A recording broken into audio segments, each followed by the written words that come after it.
All right, everybody, welcome back. We are going to be starting a short novel called Love That Dog. And one of the there are four main things that we're going to be looking at while we are reading through this novel: illusion, characterization, theme, and then similes and metaphors. And so we're going to kick off this particular lesson with some info about the concept of illusion. All right, so illusion, thing to note here is that we're looking at illusion with an A, not illusion with an I, which is like what a magician would do. This is not a magician's trick. This is something totally different. So our lesson target for today, by the end of this video, you should be able to explain what an illusion is and then recognize when you come across it, even if you're not 100% sure what it means, that you have the awareness like, oh, this is talking about something then different than what I think it is. And so you can maybe just at least pull out this is something unique.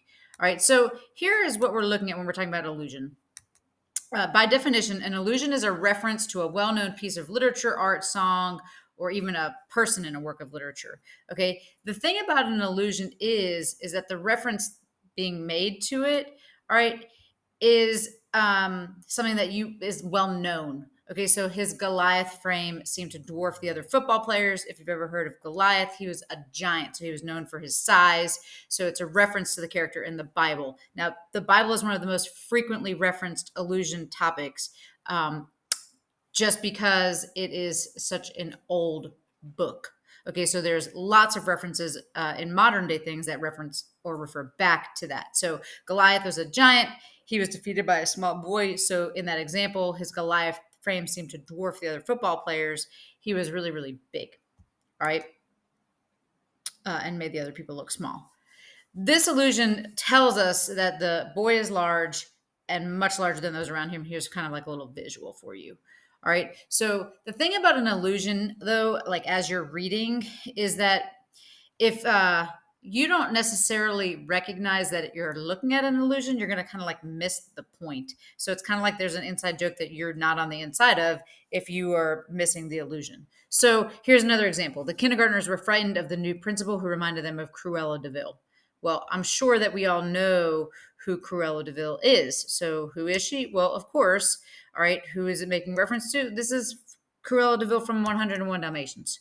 All right. So when we think about that, we got to think about what does that mean? So we know who Cruella de Vil was from 101 Dalmatians, but what kind of person was she in that movie? What is this statement saying about the new principal? If the kindergartners were frightened of her because she was like Cruella de Vil, if you know who Cruella de Vil is from the 101 Dalmatians movie, then you can understand this reference. If you have no idea what the reference is here, then you're not going to understand what they're trying to say about the principal.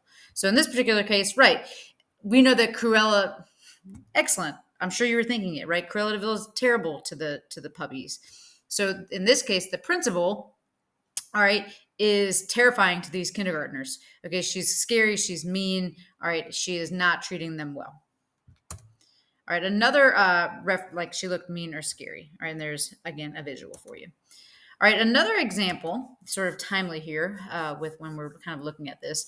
Although the tornado did a great deal of damage, it was nothing like the disaster of 9/11, which I know you guys are not alive for. But if you think about the sentence right here, what is it making a reference to? Well, it's making a reference to the horrific attacks of September the 11th, all right?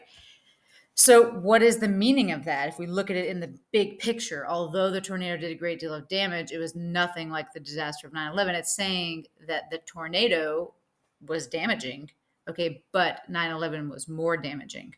All right, so even though it was bad, it was not as bad as September the 11th. And again, we've got a kind of a visual here.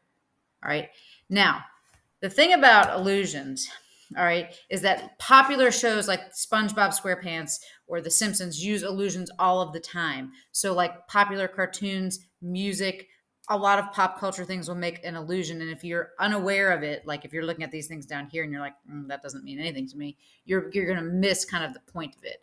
All right. So if you're unfamiliar with the original, you're going to miss the joke or the reference altogether. And then you're going to kind of be like, I don't know. Or it's going to go like duck because it's going to go right over your head. All right. So if you look at this example right here, we've got the really famous Mona Lisa by Leonardo da Vinci, and then the Mona Lisa from the Simpsons episode both of which in this particular example, she was a very regal character, doing some self-reflecting, which is sort of the initial work purpose of this artwork. All right, down here, this is from The Shining. All right, and then this is obviously from The Simpsons, and they were meant, this particular pose of the family right here is meant to mimic or to make an allusion to or to make a reference to this particular image from the movie The Shining. Again, so if you don't know the original, you might just not really think anything about this picture, and just, again, you'll kind of miss the whole point. So in the next thing, we're going to kind of practice using some music examples with some song lyrics. So just to kind of get prepared to be looking for the allusions in that book, Love That Dog, that we're about to start. All right, so head on to the next thing, and good job on this video.